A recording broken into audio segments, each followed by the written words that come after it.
জাতীয় দলের জন্য ফিফা উইন্ডোতে ফুটবলার ছাড়তে বাধ্য থাকে ক্লাবগুলো, তবে অলিম্পিক গেমসের জন্য নেই এমন বাধ্যবাধকতা। আর তাই আসন্ন প্যারিস অলিম্পিকে দল গোছাতে বিপাকে পড়তে হচ্ছে অনেককেই। বেশ বড়সড়ভাবে এই সমস্যা পেয়ে বসেছে স্বাগতিক ফ্রান্সকেও।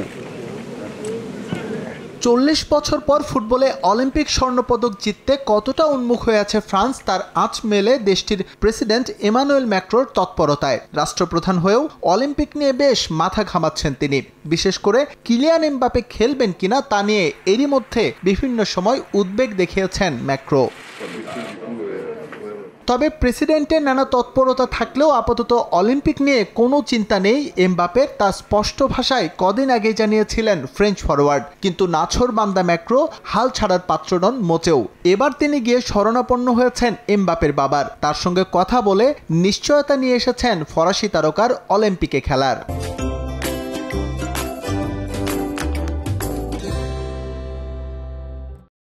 গেল সপ্তাহে আমি এমবাপ্পের বাবার সঙ্গে দেখা করেছিলাম। তার কাছে এমবাপ্পের অলিম্পিকে খেলার বিষয়ে জানতে চেয়েছি। তিনি আমাকে জানিয়েছেন এমবাপ্পে অলিম্পিকে খেলতে চায়। আমি আশা করব ইউরোপের ক্লাবগুলো ফুটবলারদের অলিম্পিকে খেলার সুযোগ করে দেবে। ফ্রান্সের ক্লাব এরই মধ্যে এই বিষয়ে সম্মত হয়েছে।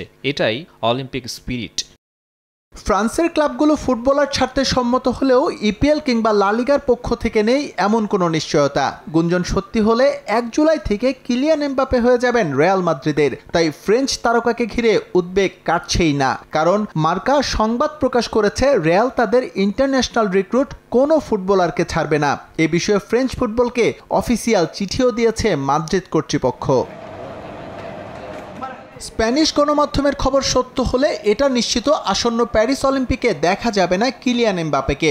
একই সঙ্গে ক্লাব থেকে খেলার অনুমতি পাবেন না কামাভিঙ্গা, চুয়ামিনি এবং Ferland Mendy. S M Iqbal, সময় সংবাদ।